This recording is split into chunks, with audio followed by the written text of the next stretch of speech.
Why was she the only one still standing in the smoke? The blast had been controlled, but the air didn't know the difference. It rolled out like a living thing, clawing at lungs, filling the valley with a black weight that pressed against every chest. Soldiers ducked behind rock and steel, coughing into sleeves, their eyes watering from the sting. But she didn't move. She stood tall and still, as if rooted in the earth itself. Her silhouette burned into the smoke, backlit by the rising sun. For a moment, it seemed the dawn itself was waiting for her.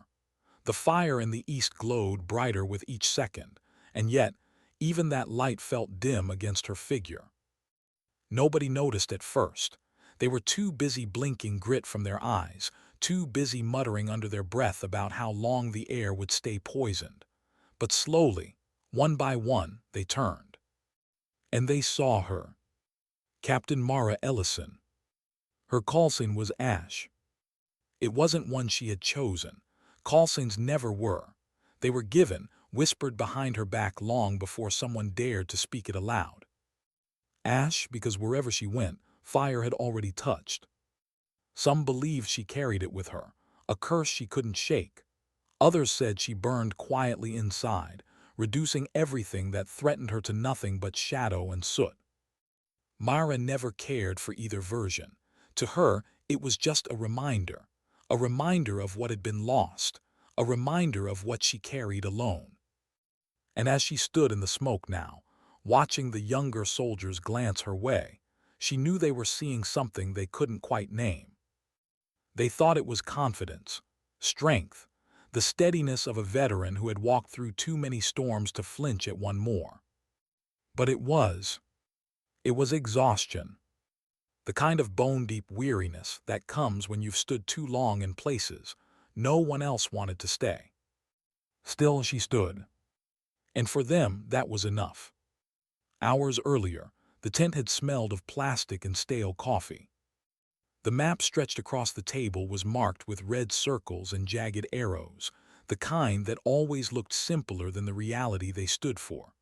A compound deep inside the valley, fortified by walls and wire, disguised to look unimportant. But intel said otherwise. Weapons caches, intercepted codes, movements traced too carefully to be coincidence. Everyone in the room spoke in clipped voices, eager to slice the plan into neat, ordered pieces. One officer demanded more drones overhead. Another insisted the timing was wrong, the moon cycle too bright. The colonel leaned against the far side of the table, his finger tapping impatience against the plastic, waiting for someone to argue in the right way so he could decide who he trusted most. Mara sat silent. It was the same as always. Eyes skimmed over her as if she were furniture. When she did catch the colonel's glance, it wasn't dismissal, not exactly, but it wasn't invitation either. Just a brief acknowledgement and then back to the louder voices. She let it pass. It wasn't worth the breath. Because she wasn't seeing the plan as lines on plastic. She was seeing it as memory. Every arrow, every fallback point, every circled danger zone, they weren't abstract, they were echoes.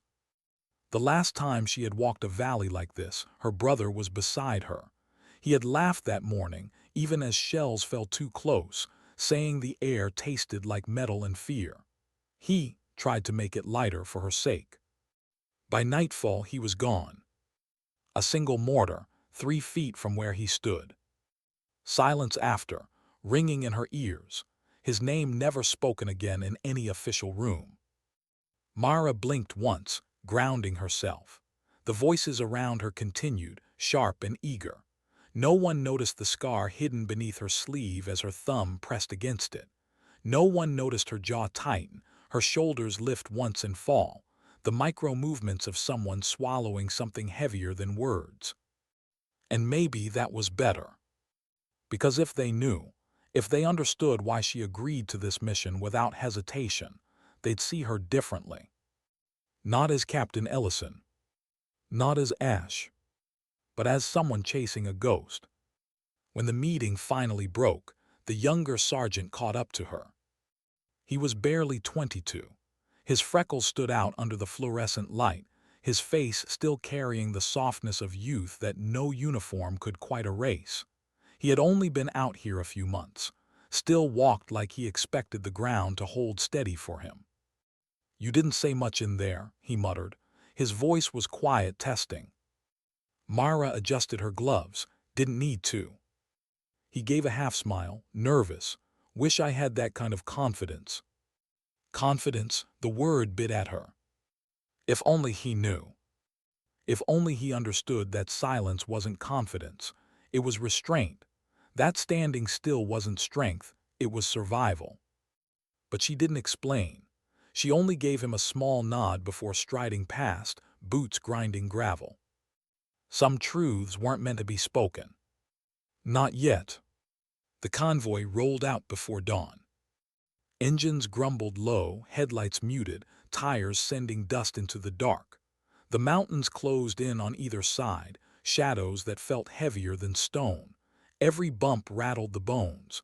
Every pause made breath catch. Mara rode in the back, rifle across her knees, eyes moving with each turn of the horizon.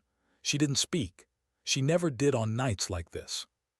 But inside her chest was a storm. Every twist of the road pulled at a memory, that other convoy, that other night. The sound of laughter cut off too suddenly, the crack of gunfire without warning. Memory, always heavier than the rifle she carried. It followed her like weight in her lungs, but outwardly she was calm. And the younger soldiers, restless in their silence, began to absorb hers. They leaned into it, found steadiness in it. They thought she didn't fear. But she did. She just knew how to keep it locked inside. The valley opened at last. The sun's edge broke over the ridge. Pale light touched the stone, and the convoy came to a halt. Then came the blast. Controlled demolition, clearing a blocked path. But the air didn't care who lit the fuse. It roared up in a thick wave, swallowing light, rolling through the soldiers like a suffocating tide. Coughs, shouts, the scrabble of hands pulling fabric over mouths. Everyone ducked. Everyone but her. She stood.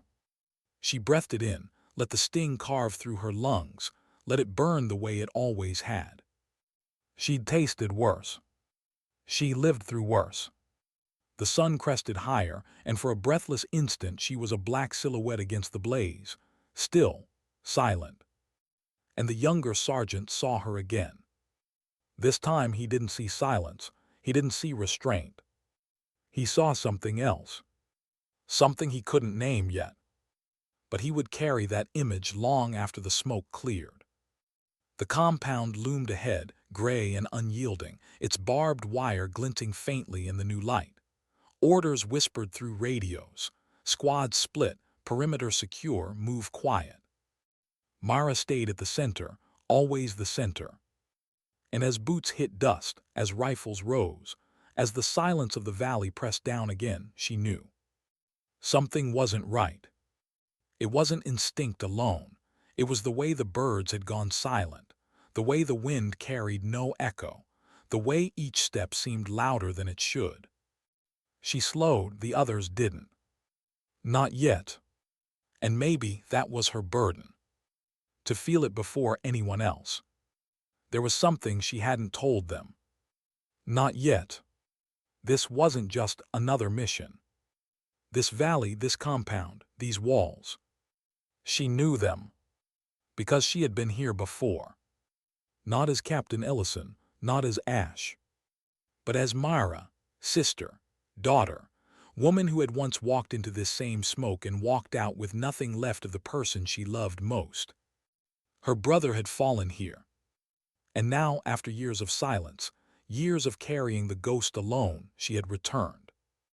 But not for revenge. Not even for closure. For something else. Something she couldn't yet name. And in the quiet before the storm, she realized.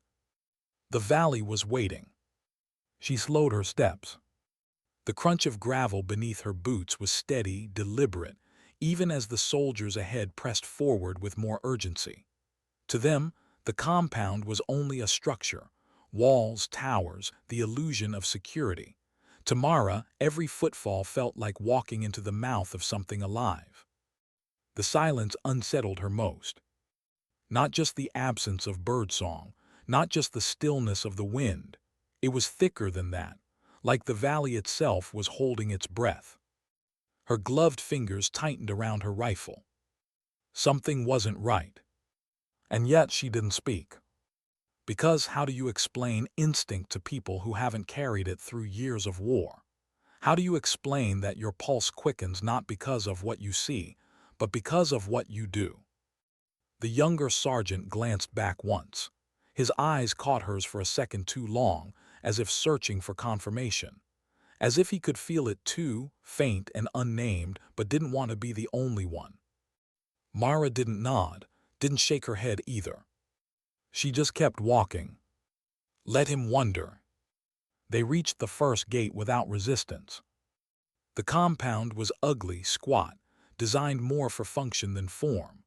Walls poured in dull gray concrete, reinforced with wire and stone. A watchtower leaned slightly at the edge, its metal frame rusted in patches, as though time had forgotten it long before war touched this place. No guards, no movement, no sound.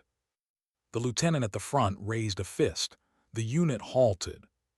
"Clear the entry," he whispered into his mic. Two soldiers jogged forward, crouching low, weapons angled toward the shadows of the gate. One reached for the steel latch. His fingers hesitated. A pause stretched. Then metal groaned.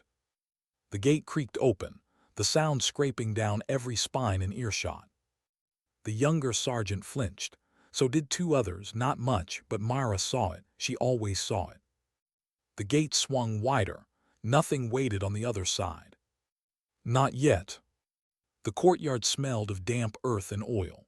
Crates lined the far wall, stacked haphazardly as though dropped there in a hurry. An antenna rose above the main building, its wires sagging, its surface scarred by weather. Still no movement. Still no sound. The lieutenant whispered orders, squads split, corners checked, shadows cleared. Mara moved with precision, every step measured, her rifle steady against her shoulder. Her eyes scanned windows, doors, rooftops, every angle where a barrel could appear. But what she felt most wasn't outside. It was inside. The weight of memory pressed harder with each step. She had walked here before. Not into this exact yard, not with these exact men, but close enough that her mind filled in what her eyes couldn't see.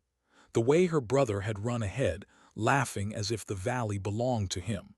The way he hadn't felt the silence in his bones the way she had. And the way she had been too slow to stop him. Mara swallowed hard. Not now, not here. Focus. Her breath steadied. Her sights lifted to the second-floor window, still nothing. But the silence. It felt staged. A soldier to her left muttered, almost under his breath, "Where the hell is everyone?" His voice cracked slightly, the human slip of someone trying too hard to sound calm. Mara caught his glance. He was young, too, maybe 25. Sweat lined his temple despite the cool air. His knuckles were pale against his weapon. "Maybe they pulled out," another answered quickly, too quickly, as if speed could make it true. Myra didn't respond. Because she knew better. Enemies don't build fortresses to leave them empty. And silence in places like this was never mercy. Inside, the hallways smelled worse. Concrete sweat, rust, dust that clung to the back of the throat. Their boots echoed off the walls, louder than they should have been. The sound bounced in strange ways, as though the building had forgotten what footsteps were supposed to sound like. The squad moved slow, clearing each room methodically. Offices stripped bare, storage closets holding nothing but broken chairs, a kitchen with overturned pans and cold stoves. Every discovery added weight. Because emptiness doesn't lie, emptiness means preparation. Someone had been here. Someone had left, and someone wanted them to notice. The younger sergeant fell back beside Mara again. His whisper was low. "You feel it too, don't you?" She didn't look at him, didn't want him to see her eyes. "Keep your focus," she said instead. But her silence after was louder than words. And he knew. They reached the main control room. Dust-covered consoles, screens dark, a long table at the center scattered with old maps. The lieutenant signaled, "Secure, get comms running."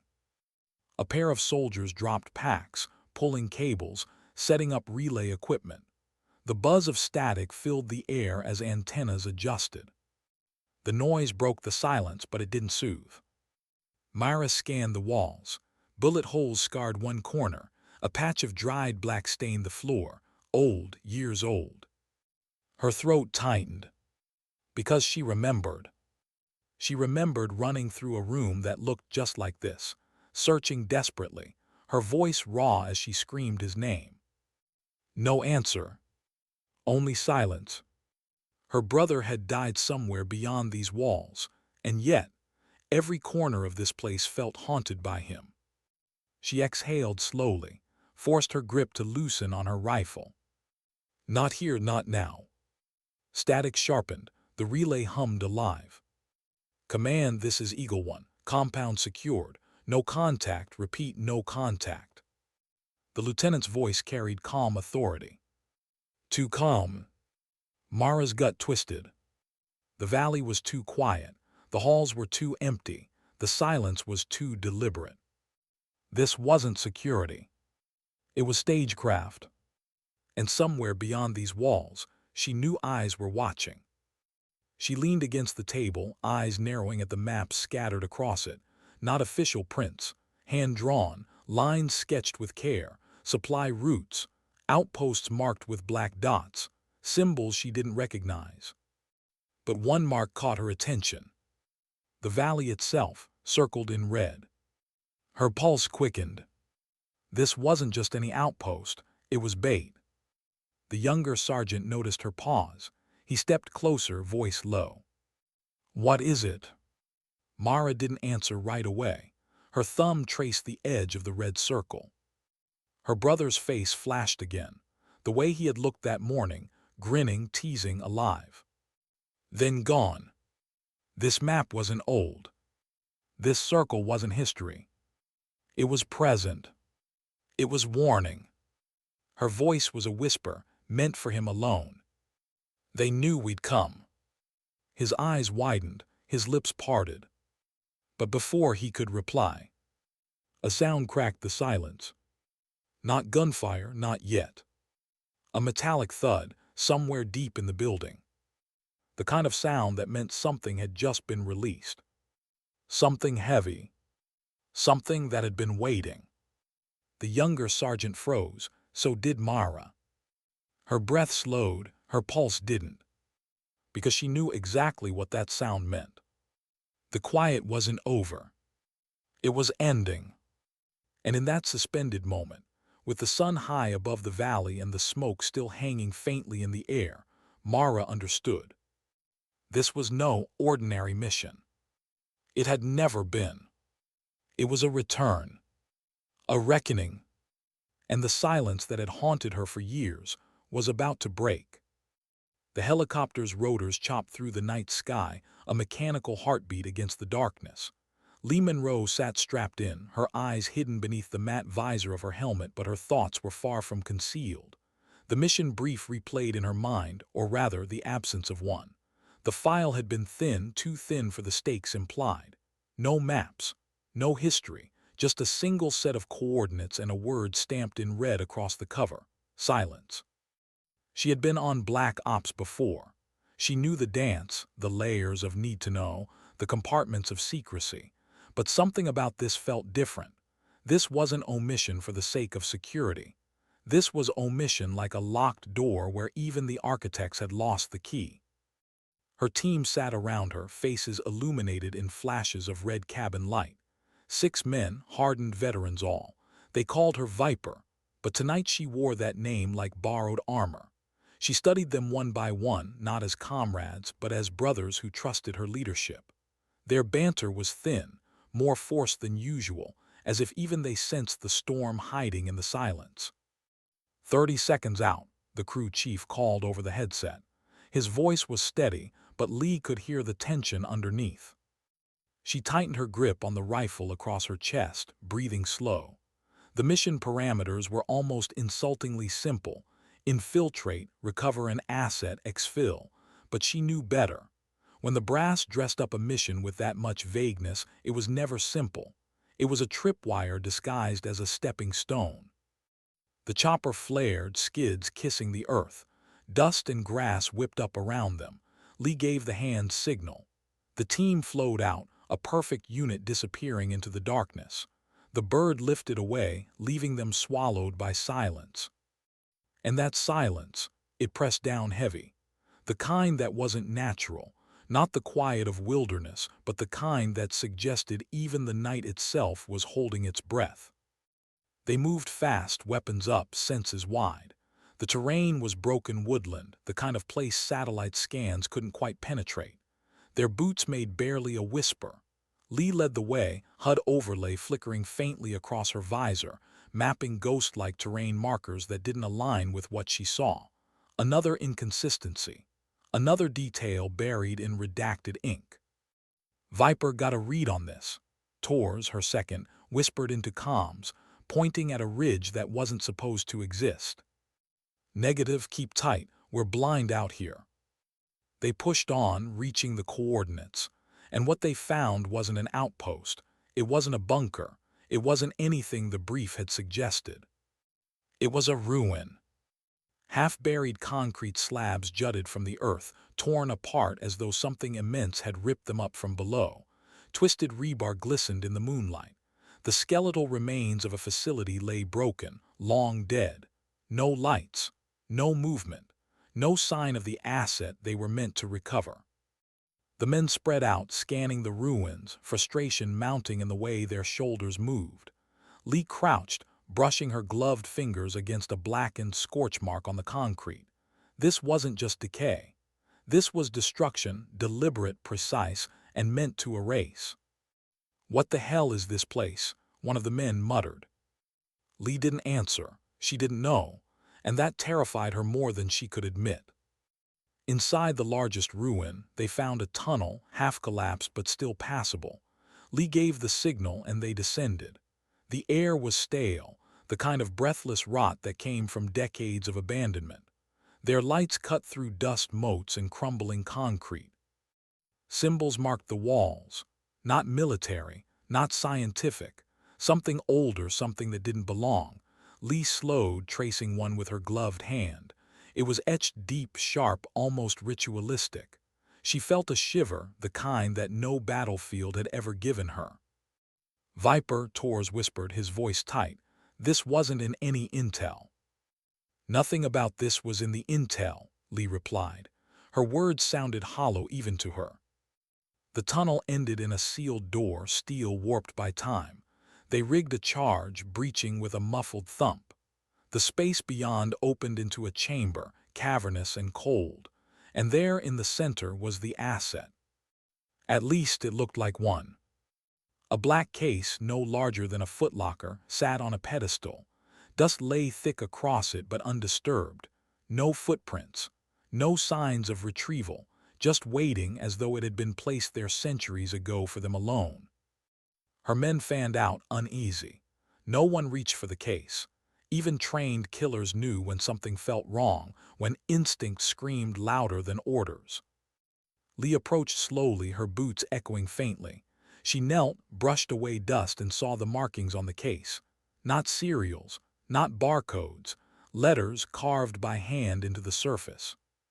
And they weren't military codes, they were names. Names she recognized. Her chest tightened. They were names of soldiers she had lost, people she had buried, comrades whose deaths had never left her. Her breath caught. This wasn't just an asset, this was a wound. "Viper, what the hell is it?" She stared at the case, fighting the urge to rip it open. But she didn't. She forced herself to stand, voice even. "Bag it, we move."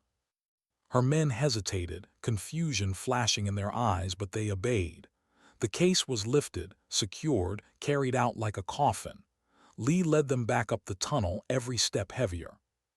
The silence followed. But as they emerged from the ruins, the night was no longer still. Shadows moved. Figures stepped from the tree line. Too many, too coordinated.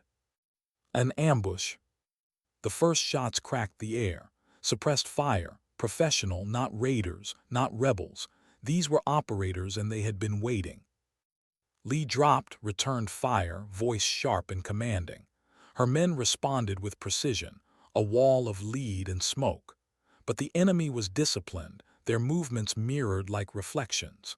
Every angle, every counter, it was as though they knew exactly how Lee's team would respond. Because they did. Lee realized it mid-volley, her stomach plunging. This wasn't random. This wasn't coincidence. Their playbook was being read before they even moved. The mission wasn't compromised. They were. Minutes stretched like hours. The firefight was brutal, shadows flickering under muzzle flashes. Torres went down, hit in the shoulder. Another man dragged him behind cover, cursing. Lee laid down, suppressing fire, teeth clenched, her rifle an extension of her rage. "Fall back," she ordered. They moved, leapfrogging, but the enemy matched them step for step, precision against precision. Finally, Lee spotted it, the chopper, returning to extract. It swooped low, side gun roaring. Her men piled in, hauling the case with them. Lee was the last aboard, firing until the ramp closed, the world tilting as the bird lifted. She collapsed into her seat, chest heaving. Across from her, the black case sat strapped down, silent and heavy. Her reflection glimmered faintly on its surface, distorted. She realized then what had happened. This mission had never been about recovery. It had been about delivery. They hadn't gone to find the case. They had been sent to move it. And the ambush, that wasn't enemy interference. That was the real plan. Her team had been bait. As the helicopter roared back into the night, Lee stared at the case, her gut coiling tighter with every passing second. Somewhere up the chain, someone had written them off. Someone had decided that their lives were expendable, pawns in a larger game. And Lee Monroe, call sign Viper, swore silently that she would find out who. Because dignity didn't shout, it endured. And so did she. The helicopter's skids touched down on the tarmac with a hard jolt, the kind that rattled teeth and left the crew chief muttering a curse under his breath. Lee Monroe unclipped her harness and rose, every muscle wired tight. The black case sat in the corner like a tombstone, silent and untouched, yet radiating weight far beyond its size. Her men filed out, some limping, some with bandages pressed hastily against wounds. They were battered, bloodied, but alive, and alive was victory in their world. Yet Lee saw it in their eyes, the questions that burned hotter than any firefight. What did we almost die for? She had no answers to give, not yet. The base was alive with motion as they disembarked. Floodlights glared down, carving the night into sterile slices. Vehicles moved like ants. Radios crackled. Soldiers in pressed uniforms marched briskly, their boots too clean, their eyes too distant. It felt staged, like a performance where everyone knew their lines except Lee's team. At the edge of the landing pad, a cluster of officers stood waiting. Too many brass for a routine op. Lee spotted the polished insignia, the rigid stances. Their presence wasn't for debrief. It was judgment. Colonel Rourke stepped forward, his face a granite mask. His voice carried with the weight of command and something colder, something rehearsed. "Lieutenant Monroe, mission complete." Lee's visor reflected the harsh lights, masking her eyes. She gave a crisp nod. Objective secured, casualties sustained but minimal. Rourke's gaze flicked to the case, then back to her. For the briefest moment, Lee thought she saw calculation in his eyes, the kind a gambler makes before showing his hand. "Good," he said too evenly. We'll take it from here. Two soldiers stepped forward, reaching for the case. Lee's instincts screamed. She raised a hand, blocking their path. With respect, sir, this stays with my team until proper transfer is logged. The air thickened. Her men tensed behind her, weapons slung but hands close. The soldiers froze, glancing at Rourke. The colonel's jaw tightened. A muscle ticked in his cheek. Then, with forced calm, he nodded. Very well, debrief in 30, dismissed. Lee didn't move until the soldiers backed away. Only then did she signal her team to haul the case. But in her gut she knew this wasn't over. The debrief room was a sterile box, 4 walls, 1 table, 2 cameras she could see and probably more she couldn't. Lee sat across from Major Ellis, a man who smiled too much for the business they were in. His pen tapped against the notepad in his hand, though he hadn't written a word. "Hell of a night," he said casually, as though they were discussing a training exercise. Lee's helmet sat on the table, her eyes sharp and unflinching. "Where's the intel on the site? That wasn't an outpost. That was a graveyard." Ellis tilted his head, lips curling faintly. "Need to know, Lieutenant." "Then I need to know." The pen stopped tapping. His smile thinned. "Your need ended when the case was secured. You followed orders, that's enough." Lee leaned forward, voice low but cutting. "My men almost died. They deserve to know what they were sent into. They deserve better than being bait." The silence stretched. Ellis studied her like a scientist dissecting a specimen. Then he set the pen down, folded his hands, and spoke with a tone so calm it chilled. "You've been valuable, Lieutenant, but value is measured in obedience, not questions.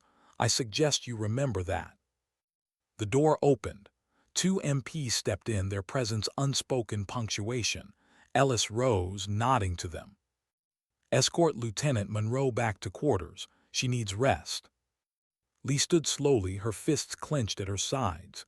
She met Ellis's eyes one last time, memorizing the smug calm, the rehearsed detachment. Then she walked out, her shadow stretching long under the sterile lights. Her team waited for her in the barracks. They had cleaned their weapons, patched their wounds, but their eyes told the truth. Distrust simmered. They wanted answers she couldn't give. Torres was the first to speak, his arm in a sling. "Viper, what's in that damn case?" Lee hesitated. She thought of the names etched into its surface, the ghosts that clawed at her memory. She thought of Ellis's smile, Rourke's stare. "I don't know," she admitted, voice heavy. "But whatever it is, we weren't meant to bring it back. We were meant to die with it." The room fell silent. The weight of betrayal was heavier than their wounds. "Then why are we still breathing?" another asked. Lee looked at each of them in turn. "Because we don't break easy, and someone underestimated that." Her words sparked something. Not relief, not closure, but defiance. A spark that told her they still trusted her, if not the chain of command. But trust wasn't armor, and she knew the knives were already being sharpened.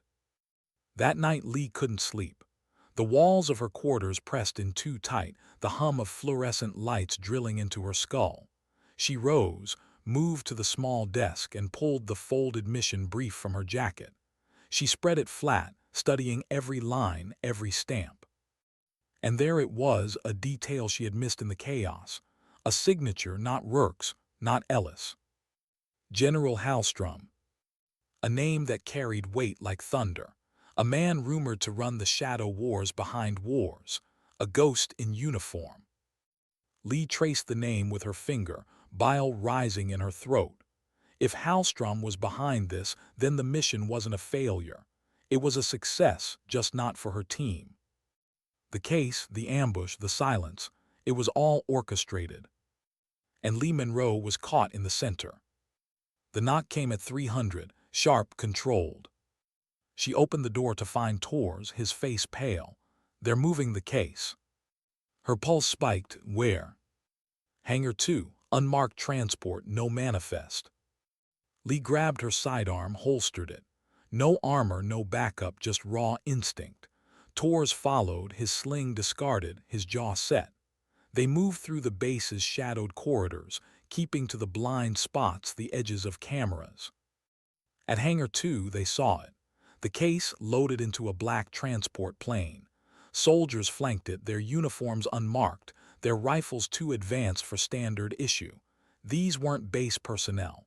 These were ghosts, borrowed from somewhere darker. Lee's stomach churned. She wasn't supposed to see this. That meant she wasn't supposed to leave alive. A voice rang out behind them, calm, certain. "Going somewhere, Lieutenant." Lee turned slowly. Colonel Rourke stood in the shadows, flanked by two more unmarked soldiers. His face was unreadable, but his eyes carried finality. "You should have stayed in your quarters," he said. Lee's hand hovered near her weapon, but she didn't draw. Not yet. "Tell me what's in that case," she demanded. Rourke shook his head, almost pitying. "Some truths aren't meant for soldiers. Some burdens are carried by those willing to burn for the greater good." Torres spat, "And we're just pawns." Rourke's silence was answer enough. The transport engines roared to life. The case was leaving. The proof was leaving. And with it, the last thread of trust Lee had in the institution she'd bled for. Her hand closed around her sidearm, not to draw but to remind herself it was there. A choice, a line in the sand. Rourke leaned closer, his voice low enough only she could hear. "You've seen too much, but you're not beyond use. Keep your men in line and you'll live to fight again. Step out of line and you'll vanish like the rest." Then he turned, leaving her in the hangar's shadows as the transport lifted into the night, carrying the case and its secrets into the dark sky. Lee stood frozen, the weight of betrayal pressing against her chest. She had fought enemies with guns, with bombs, with armies. But this was different. This was rot inside the walls. And rot, she realized, spreads until someone cuts it out. When she returned to her quarters, dawn was breaking over the horizon. Her reflection in the mirror was hollow-eyed, jaw tight, a soldier stripped of illusions. She whispered to herself, not as vow, not as prayer, but as fact. "They want silence, I'll give them truth." And with that, the path ahead became clear. She wasn't just fighting a war anymore. She was fighting the people who wrote it. How do you disappear when every eye is trained to find you? That was the question burning in Lee's mind as she sat in the mess hall, the same cold tray of food untouched before her. Soldiers filled the room, laughter and casual banter masking the undercurrent of discipline, but Lee saw the difference now. The glances, the pauses, the way conversation stuttered when she passed. Her uniform still carried the insignia of rank, her badge of service. But rank didn't shield you once the walls decided you were expendable. Across the hall, Torres caught her eye. His face was set stoic, but she saw it, the twitch in his jaw, the way his spoon hovered too long over the bowl. He knew. He felt it too. The net was tightening. Lee rose, tray untouched, and left. The laughter behind her didn't resume until the door shut. She had lived long enough inside shadows to feel when she'd stepped into one too deep. That night, her quarters felt different, not lived in, but inspected. The blanket folded too neatly. The locker door ajar by half an inch. A faint scent of cologne that wasn't hers, lingering in the air. They'd been inside. Lee stood in the center of the room, heartbeat steadying into something colder than fear. If they had wanted her gone tonight, she would already be a name on the wall. That meant they wanted her to sweat, to know she was watched. Control through dread. She didn't give them the satisfaction. Instead, she sat at her desk and pulled out the folded mission brief again, the paper worn now at the creases. Hallstrom's name stared back at her, a ghost signature binding her to a fate she hadn't chosen. Why keep me alive, she thought. Why keep any of us alive? There was only one answer: utility. They hadn't decided yet whether she was a liability or a tool. But tools break when they refuse the hand that wields them. The next day she was called to training grounds under the guise of readiness drills. But she knew better. This wasn't training. It was assessment. Targets popped up across the range, human silhouettes, shadows on the periphery. Lee moved with precision, each shot a silent refusal to falter. The instructors watched too closely. Their clipboards weren't measuring aim. They were measuring loyalty. When it ended, sweat dripping down her back, she holstered her weapon and locked eyes with the officer in charge. He gave no nod of approval, no word of recognition, just a scribble on paper and a curt dismissal.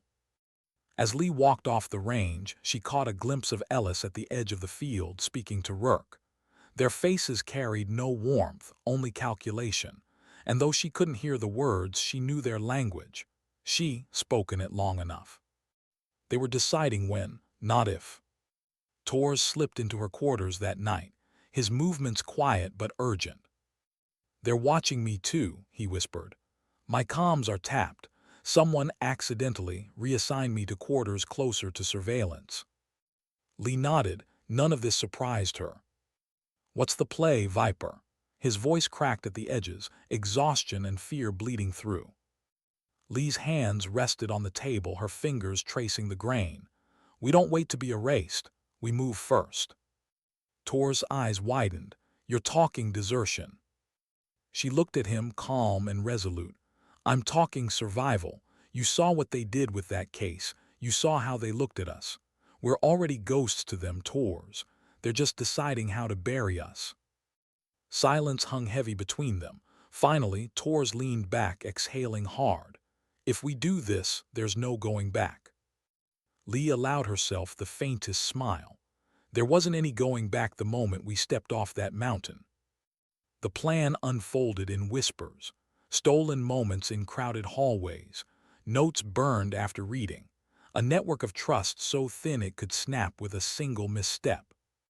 But Lee knew the rhythms of the base, the blind spots in the cameras, the guards who smoked too long behind the motor pool, the hum of supply shipments moving at odd hours. Every fortress has cracks, and cracks, if widened, became exits. On the third night it began.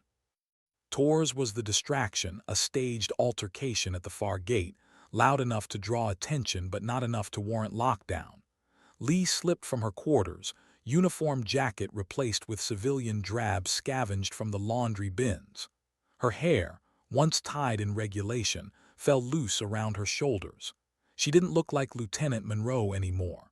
She looked like no one. The motor pool loomed ahead, its shadows her only allies. She moved fast, low, her breath steady. Each step was rehearsed in her mind 100 times. But reality doesn't honor rehearsals. "Going somewhere, Viper." The voice cut the night like a knife. Lee froze. Slowly she turned. Colonel Rourke stood in the shadows, flanked by 2 guards, his arms folded, his expression unreadable. But his eyes carried satisfaction, the kind a hunter wears when the prey stumbles into the open. Lee's pulse didn't race. Not anymore. She had trained herself for this. Instead, she let silence hang between them. Rourke stepped closer, his boots crunching gravel. "You think you're clever. You think slipping through the cracks makes you invisible. But cracks aren't exits, Lieutenant. They're graves."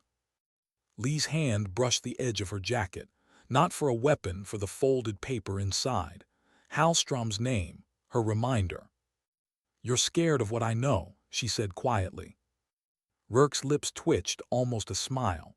"You don't know anything, just whispers and shadows don't survive the sun." The guards shifted, ready. Lee's mind raced, not with panic but with options: fight, flee, or stall. She chose the last. "Then why haven't you killed me yet?" she asked. The question hung sharp. For the first time, Rourke's eyes flickered, just a fraction but enough. Lee stepped closer, closing the distance until she could see the lines etched in his face. "Because I'm not expendable. Not yet. And that terrifies you." The moment stretched taut as wire. Then distant shouts broke it, guards rushing toward the gate, Tor's distraction escalating louder than planned. Rourke's head snapped toward the noise, his men shifting uneasily. Lee didn't waste the breath to thank Tors. She moved, fast, into the shadows, slipping through the chaos as alarms began to blare. Behind her, Rourke's voice roared across the compound. "Stop her!" But Lee was already gone. The desert night swallowed her whole. She ran until her lungs burned, until the base lights were just a faint glow behind her. The sand crunched under her boots, cold wind biting her face. Each step was a severing, from the chain of command, from the uniform she once wore with pride, from the illusion that loyalty protected you. Now she was hunted, branded a traitor, a fugitive. But as the stars opened wide above her, endless and unblinking, Lee felt something else stir beneath the fear. Not freedom, not yet, but the first taste of it. She whispered into the night, words carried on the wind like a vow. "They'll write me off, call me ghost, but ghosts don't vanish, they haunt." And with that, Lee Monroe disappeared into the desert, the hunt now inevitable, but the outcome still unwritten. The desert night was colder than Lee expected, the kind of cold that seeped through fatigues and bone, hollowing a soldier from within. It should have been a night of triumph. Their mission, impossible on paper, had been executed with precision and cost. The outpost was in flames behind them, enemy comms silent, their extraction coordinates marked and transmitted. But the sky remained empty. Hours passed. The airstrip, hidden in a canyon where shadows pooled like secrets, should have been alive with the thrum of rotor blades or the burn of shuttle engines. Instead, the only sound was the rasp of her squad's breathing, the metallic click of rifles checked again and again, the low murmur of curses spoken like prayers. Lee crouched against a rock wall, helmet off, her braids sticking to the sweat at the back of her neck. The desert stars stretched endless above, cold witnesses to a truth she had begun to suspect, but had not yet dared voice aloud. She glanced at her team. Ramirez sat cross-legged, sharpening his knife with obsessive precision. Too calm, too focused. That was how he dealt with fear. Chen, their comms specialist, was fiddling with the long-range rig, frustration carved into her face. She had tried 3 different frequencies, 3 different secure keys, all without reply. Brooks, the sniper, scanned the horizon through his scope, though they all knew there was nothing but sand and shadows. And then there was Sergeant Hale, the man who had been with Lee since her first deployment. He leaned against the canyon wall, helmet in his lap, his eyes on her, watching, always watching. She hated the weight in his gaze. Finally, Chen broke the silence. No response, not from command, not from extraction, nothing. "It's like," she hesitated, lowering the headset, "it's like we don't exist." The words cut sharper than any knife. Lee straightened, swallowing the acid rising in her throat. Her voice was steady when she spoke, because it had to be. "We exist, we always exist, they just don't want to answer." Ramirez stopped sharpening, lifting his eyes to her. "What are you saying, Viper?" She hesitated, then said the truth she had carried like a stone in her chest since the briefing back home. "I'm saying this mission wasn't meant to end with us leaving." The silence that followed was heavy, oppressive, a silence thicker than combat. Brooks lowered his scope, muttering, "They sent us here to die." No one contradicted him. Lee remembered the Admiral's whisper before deployment, words meant for her ears alone. "That tattoo's real, but sometimes being real means being expendable." At the time, she had brushed it aside as cryptic Navy talk. Now it rang like prophecy. The canyon seemed smaller, the stars more distant.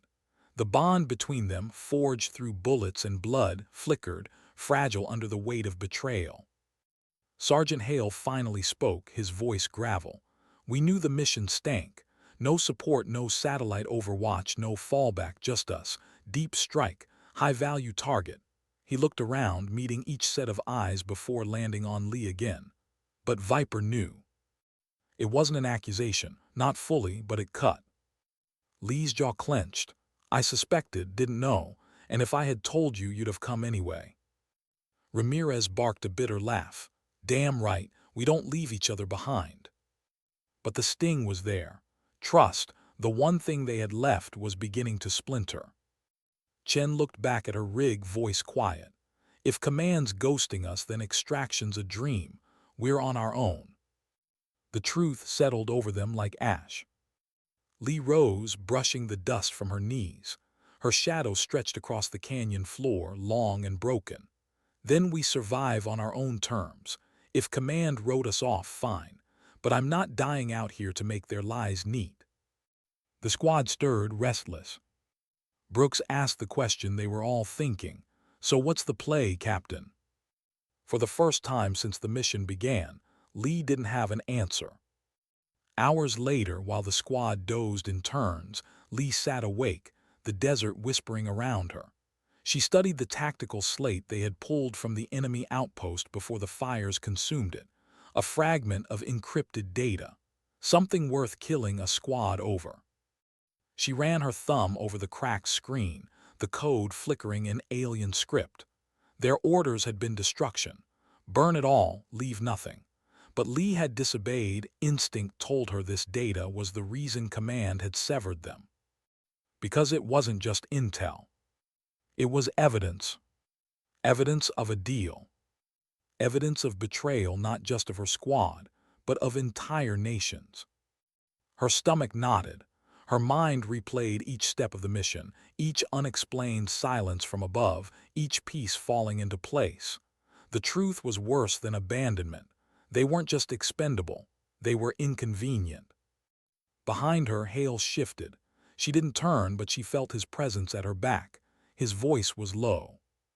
"You're not sleeping. Neither are you." He stepped closer, kneeling beside her. The faint glow of the slate illuminated his scarred face. His eyes narrowed on the alien code. "That's why they cut us loose." Lee exhaled through her nose. "Yeah." For a moment, neither spoke. Just two soldiers bound by loyalty, staring at the ugly heartbeat of truth. Finally, Hale asked the question that mattered. "What do you want to do, Viper?" Her throat was tight, her heart hammered. She wanted to scream, to curse the brass who had condemned them. But the soldier in her, the one trained in silence and shadows, knew what had to be said. "We take it back." Hale studied her, and in that instant she knew he would follow her, even into betrayal, even against the machine that had built them. Dawn broke red over the canyon. The squad stood at the edge, packs loaded, rifles slung, tired, hollow-eyed, but alive. Lee faced them, her voice hard and steady. "Command abandoned us. Fine, but we're still here, and we've got something they don't want seen. That means it's worth everything. That means we carry it back ourselves." The squad exchanged glances, doubt, fear, anger, but also resolve. Ramirez spat into the dirt. "Hell with it, if we're ghosts, might as well haunt M." Chen adjusted her headset, eyes on Lee. "If we're going rogue, we need comms blackout. No signals, no transmissions. They'll track us." Brooks loaded his rifle with a click that echoed like a vow. "Then we walk, and we kill anything that tries to stop us." Hale just nodded, silent, his gaze fixed on Lee. For the first time since the briefing, she felt something almost like hope, not because the odds were good, they were, but because betrayal hadn't broken them. Not yet. She adjusted the strap of her pack, feeling the weight of the slate inside. A burden, a weapon, a truth worth dying for. As they started moving out of the canyon, she let her voice carry just loud enough for them to hear, a whisper made into a vow. "They wanted us erased, but the world's going to remember our names." The desert wind swallowed her words, but her squad carried them anyway. And somewhere far above, command sat in their clean rooms and silent halls, believing their betrayal complete. They didn't know Lee Monroe had just declared war. The desert stretched endless, a sea of sand and stone that shimmered under the dawn. Each step was a fight against exhaustion. Each breath scraped lungs already raw from smoke and dust. Lee's squad moved in silence, conserving energy, conserving hope. Their shadows crawled long behind them as if the night itself refused to let them go. By mid-morning, the heat was merciless. Brooks staggered once, catching himself on his rifle, muttering curses under his breath. Ramirez tossed him a canteen without slowing. Chen walked with her headset dangling, its silence heavier than any static. Lee led from the front as she always did. The slate was secure in her pack, its weight more than metal and circuits. It was truth, betrayal, and a death sentence all in one.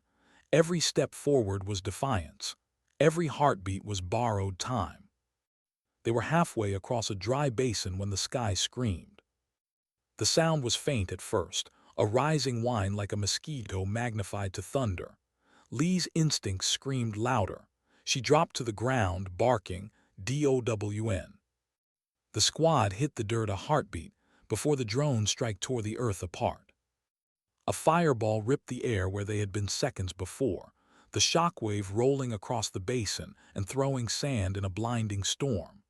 Shards of shrapnel sang like metal bees, slicing the air, biting skin. Lee's ears rang as she scrambled up, heart pounding. The drone circled above, a black silhouette against the blazing sun.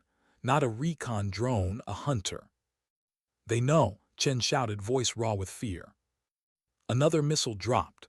Lee dove behind a jagged ridge, heat searing her as the blast shook the ground. Brooks cursed, firing his rifle skyward, futile rounds pinging against armor that might as well have been a wall. "We can't outgun it," Hale roared. "No," Lee snapped, her mind racing, "but we can outthink it." She scanned the terrain, sand, rocks, heat shimmer. Then she saw it, a narrow ravine cutting through the basin, its walls jagged and tight. Cover, a trap. "Move into the ravine," she shouted. The squad sprinted, legs pumping with desperation. The drone shrieked above, locking in. Another missile streaked down, blasting just behind them. The ground bucked, throwing Ramirez off his feet. Lee hauled him up, adrenaline lending her strength. They dove into the ravine as the next missile slammed into the rim, sending rock and debris raining down. Inside, the shadows swallowed them. The drone's whine dulled, its sensors struggling to pierce the narrow canyon. For a moment they breathed. But Lee knew breathing was never enough. The ravine twisted like a scar in the earth, winding deeper, tighter. The squad pressed against the walls, weapons raised, ears straining. Above, the drone hunted, circling. Lee's mind worked faster than her breath. Drones didn't hunt alone. Command had eyes, command had intent. This wasn't random fire. This was erasure. "They know we've got the slate," she said under her breath. Hale glanced at her, grim. "Then they'll throw everything." "Good," her eyes were hard. "So will we." Ramirez spat blood, wiping his mouth. "We can't fight the sky viper." "No," Lee admitted, kneeling to scoop sand into her hands. She let it run between her fingers, watched how the wind carried it. "But we can blind it." Chen caught her meaning, her eyes widened. "You're thinking EMP." Lee nodded. "The outpost we hit, those supply crates we left burning, they had portable charges, jury-rigged explosives, enough to fry circuits if we hit close."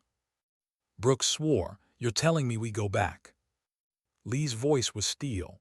"I'm telling you we don't run. They wanted us ghosts, fine. Let's haunt their machines first."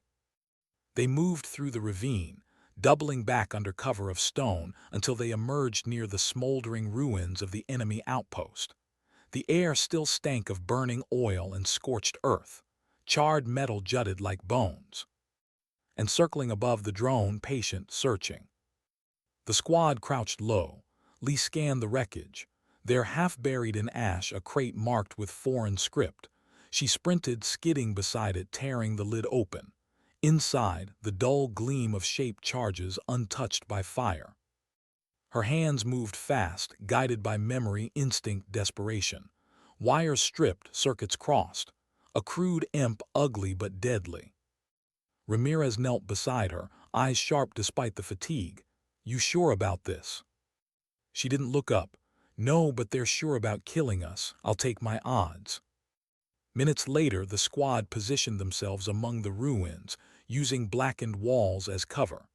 Lee crouched in the open, the jury-rig charge beside her, her eyes locked on the sky.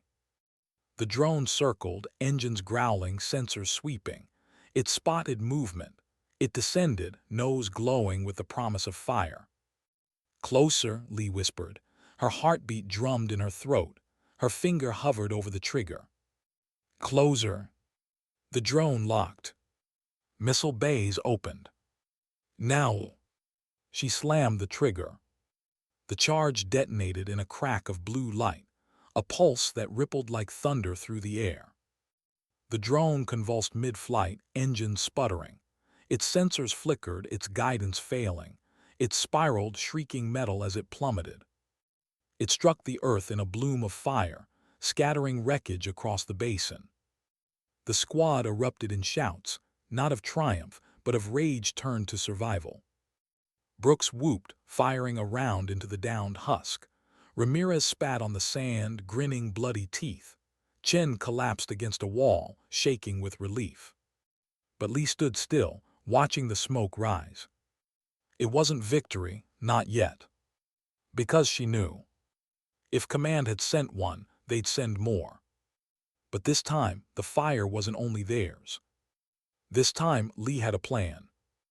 That night they camped among the ruins, the flicker of flames painting shadows on their faces. The desert was cruel, but the fire was crueler, reminding them of every comrade lost, every lie swallowed. Lee sat apart, the slate in her lap. Its glow lit her face, carved with exhaustion and resolve. The data inside was more than intelligence. It was proof of deals struck in the dark, names traded like currency, soldiers' lives spent like coins. Hale approached, lowering himself beside her. His voice was low. "We made noise today, they'll come harder." "I know. You planning to run?" Lee looked at him, her eyes like steel under the stars. "No, I'm planning to return fire." He studied her a long moment, then nodded once. The others stirred, listening, drawn by the weight in her tone. Lee rose, holding the slate high enough for its glow to touch them all. "They tried to erase us. They failed. Now they're coming for us because of what's in here. But this isn't just data, it's a weapon, and we're going to use it." Ramirez frowned. "How?" "By surviving long enough to put it where the whole world can see. Not in their hands, not in the shadows. Out there, wide open, where they can't bury it." Chen's voice trembled. "That's suicide." Lee's reply was fire. "No, that's justice." The silence that followed wasn't fear this time. It was choice. It was loyalty, reborn in the ashes of betrayal. And as the desert wind howled, Lee felt it, the shift. They were no longer prey, no longer ghosts waiting to be erased. They were fire carried forward. And when Command sent the next storm, Lee Monroe would not just survive. She would burn them back. The night before it ended, the desert was quiet. Too quiet. Lee Monroe lay awake back against the cold sand, eyes fixed on a sky littered with stars. To anyone else it might have looked peaceful. To her, it was a battlefield turned upside down, an infinite void where no soldier's voice could reach, no command could be heard. Only silence. Her squad slept in fragments around her, scattered like pieces of a broken formation. Brooks curled against his pack, murmuring half-remembered names in his sleep. Ramirez snored unevenly, a ragged rhythm of a body pushed too far. Chen sat awake like Lee, but with her head bowed, earbuds in, replaying some old message she'd never share. Hale kept watch at the edge of the camp, his rifle balanced across his knees, eyes scanning shadows he knew were full of ghosts. Lee didn't close her eyes, couldn't. Every time she blinked she saw the mission, the outpost burning, the drone falling from the sky, the flash drive in her pack glowing like a curse. And always, beneath it all, the same question burned her alive. Why us? Why were we the ones they chose to erase? The answer came the next morning, not in words, not in orders, but in the way the earth itself began to shake. It started faint, a distant vibration that could have been thunder. Then it grew. Engines. Heavy, relentless, grinding engines. Lee sat up fast, hand on her rifle, scanning the horizon. On the far ridge, sunlight struck steel. Columns of vehicles, armored, gun-mounted, a force too large to fight. Dust plumes curled into the sky like smoke stacks marking their approach. Command hadn't sent a rescue. They sent an army. Lee's squad scrambled awake, panic in every movement. Options, Hale barked. None, Ramirez snapped, clutching his rifle. We can't fight that. We don't need to fight it, Lee said quietly, standing with the slate in her hands. Her voice was steady, but her heart slammed against her ribs. We just need to make sure the truth outlives us. Chen stared at her. You mean broadcast? Lee nodded. There's a comm tower not far from here. Enemy-built but functional. If we can patch in, if we can get this data out. She lifted the slate, its glow reflecting in her eyes. Then command won't just bury us. They'll bury themselves. Brooks swore, shaking his head. That's suicide, Viper. Lee's gaze cut through him. So was coming here. So was surviving this long. But if we die with nothing, then they win. Silence fell heavy. Each soldier weighed it. Each soldier already knew the answer. Finally, Hale stood, slinging his rifle. Then we die loud. The march to the tower was brutal. The desert sun was merciless, and the roar of engines grew closer by the hour. Dust clouds chased them like wolves. They reached the ridge by midday. The tower loomed ahead, skeletal against the sky. Rusted metal, patched wiring, foreign symbols painted over with layers of graffiti. It leaned like a scar in the earth, a relic of battles long forgotten. And still it worked. Lee prayed it did. They slipped inside, moving like shadows. The interior reeked of burnt circuits and mold, but the core hummed faintly, a heartbeat waiting to be woken. Chen dropped her pack, hands flying across the console. Sparks spat. Lights flickered, systems groaned awake. Lee stood guard at the broken windows, watching the horizon. The enemy convoy closed in, a tide of steel and fury. Dust clouds rolled higher. Engines thundered like war drums. Chen, Lee urged. Almost, Chen's voice shook. Fingers danced, a screen lit. Got it. Link established, but we need time to upload. How much? 10 minutes, maybe more. Lee's jaw tightened. 10 minutes. They didn't have 10 seconds. She turned to the others. Hold the line. The first shots rang before the words left her lips. A barrage ripped through the tower walls, splintering metal, shattering stone. Brooks ducked, returning fire with a feral yell. Ramirez's machine gun roared, spraying bullets into the advancing horde. Hale picked targets one by one, each shot measured, calm amid chaos. Lee fired, steady, deliberate. Each pull of the trigger was a vow. Not one step back. Not one truth buried. The tower shook as artillery slammed into its base. Dust rained from the ceiling. Sparks spat from dying circuits. Chen, Lee shouted. 40%, Chen cried, her voice cracking. Lee gritted her teeth, fired again. Blood spattered the console as Brooks fell, screaming, a bullet tearing through his shoulder. Ramirez dragged him back, cursing, still firing blind. Hale took a round to the leg, staggered, kept shooting. The enemy poured closer. Shadows swarmed the horizon. The sky itself seemed to darken with dust and fire. Lee reloaded, hands shaking with rage. Her rifle barked. Enemies fell, but more came, always more. 70%. The tower's walls split under another barrage. The floor trembled. Ramirez went down, chest hit, blood flooding the sand. Brooks howled, dragging himself across the floor to cover him. Lee's lungs burned with gunpowder. Her ears rang, her vision blurred, but she kept shooting. 90%.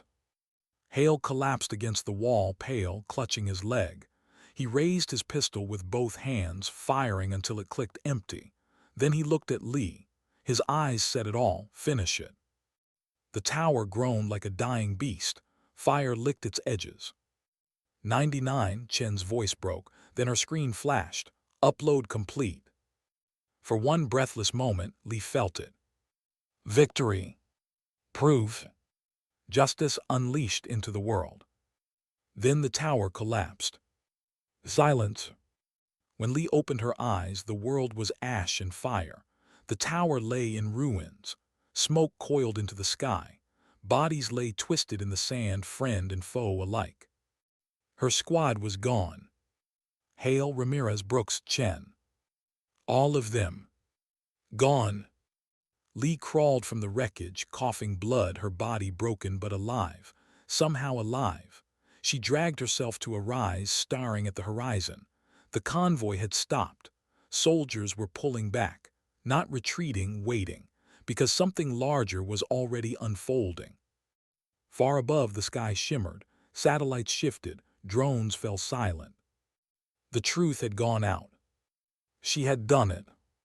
Lee staggered through the desert for days, half dead, half dreaming. She thought often of her squad, of their laughter in the dark, of their faces in the firelight.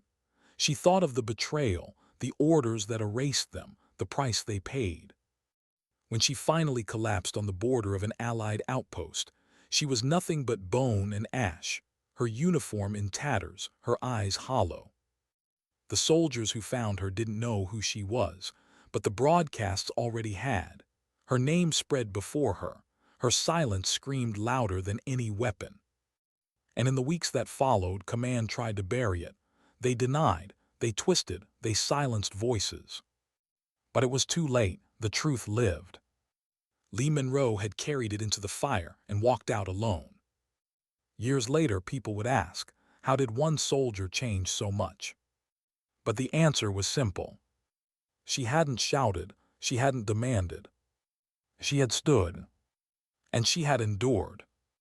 Her silhouette in the smoke became a story whispered in barracks, carved into walls, painted on helmets.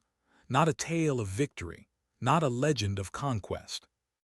A reminder that sometimes dignity doesn't speak. It simply acts. And when the sun rose on that final battlefield, brighter than the flames, it carried her image unbroken, unyielding into history.